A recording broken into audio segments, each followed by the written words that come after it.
Donald Trump just completely blew up at a female reporter, calling her a stupid person for questioning his administration's position that the suspect in the devastating DC National Guard shooting was not vetted by the Biden administration before being allowed into the country in 2021. Donald Trump is feeling cornered. He's feeling backed into a wall. Why? Because the truth hurts his political position. And the truth is, this 29-year-old suspect was an Afghan national who had a CIA ID, worked closely with American intelligence, and was completely vetted by both the Biden and Trump administrations, where Trump granted him asylum in April. And he doesn't want the public to know it. So make sure to like, comment, share, and subscribe to support my work. Also, click my Substack linked below, but also to get the word out right now. Because this evening, we did learn of the devastating news that one of the members of the National Guard that were shot, one of the West Virginia guardsmen, has died. And we're going to get into that momentarily. But Donald Trump was just speaking to service members on Thanksgiving, where he was asked by a reporter, simply put, Mr. President, why do you keep lying about whether or not this person, this suspect, was vetted? And here's his answer. Suspect worked very closely with the CIA in Afghanistan for years, that he was vetted, and the vetting came up clean. He went cuckoo. I mean, he went nuts. And that happens, too. It happens too often with these people. You see them. But look, this is how they come in. This is how they're standing on top of each other. And that's an airplane. There was no vetting or anything. They came in unvetted. And we have a lot of others in this country. We're going to get them out. But they go cuckoo.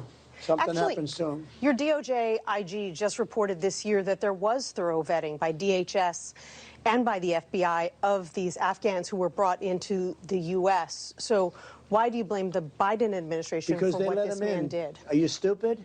Are you a stupid person? Because they came on a plane along with thousands of other people that shouldn't be here, and you're just asking questions because you're a stupid person.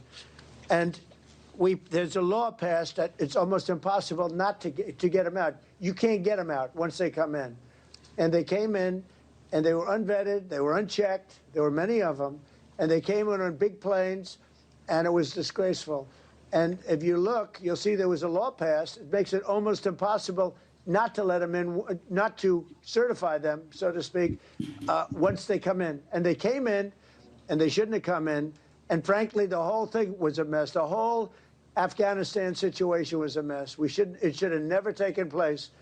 If we're going to go out, and we would have gone out because I had everybody ready to go, we were going to go out with strength and dignity and precision, and we would have left from Bagram, and we would have kept Bagram. Not really sure what he's talking about, but essentially he's lashing out at this reporter for simply confronting him with the truth. She's saying, well, sir, he worked with the CIA. He was close with the CIA.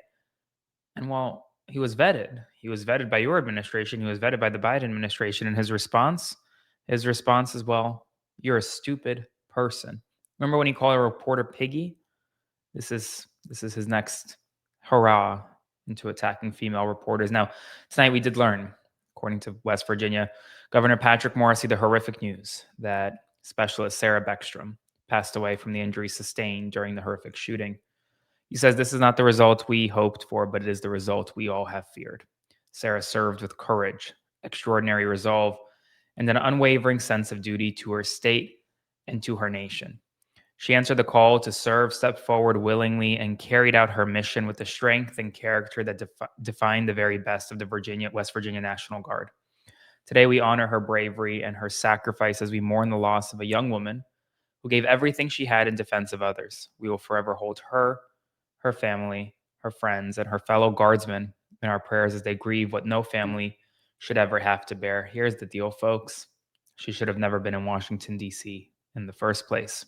Everyone has reported here, somebody drove across the country, came to Washington, D.C. to attack America. And that person will be prosecuted to the fullest extent of the law. These young people should be at home in West Virginia with their families.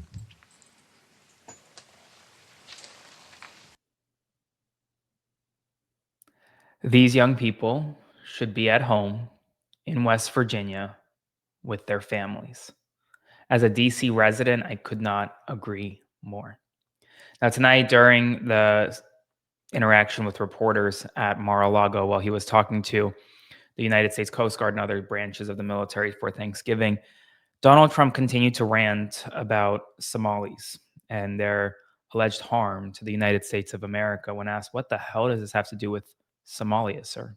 Somalians have to do with this Afghan guy who shot the national Nothing, but Somalians have caused a lot of trouble. They're ripping us off for a lot of money. There's a tremendous amount of money going back to Somalia. What the hell are we paying money to Somalia for? But they're ripping off our country at a level that few people have been able to see before. That's about the only thing. You talk about competence. We have Ilhan Omar, who does nothing but complain about our country and our Constitution. And she comes from a country with practically no country. It's devastated, it's crime-ridden, it's a mess, it's a disgrace. And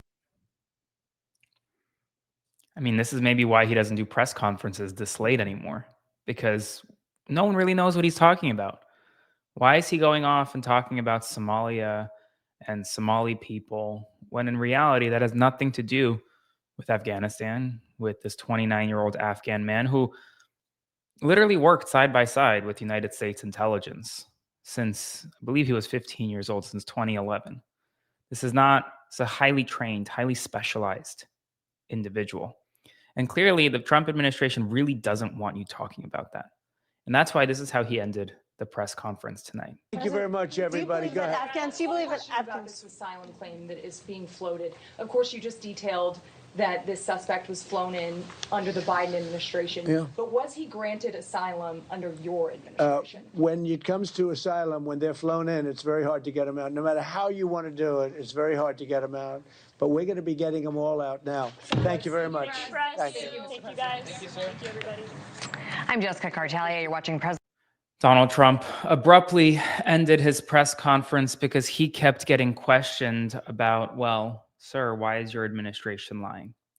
Let me run through the truth. The truth is, this 29-year-old Afghan man drove across the country from Washington State to Washington, D.C., targeting National Guard troops. He shot and killed one of the troops, shot and critically injured another who we don't know if they will survive.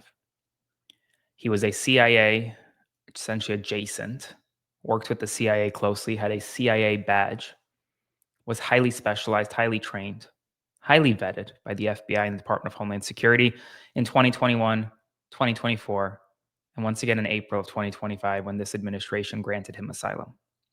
That's the truth. It's not a political truth. It's just the truth. As always, make sure to like, comment, share, and subscribe, and I will have another update for you very soon.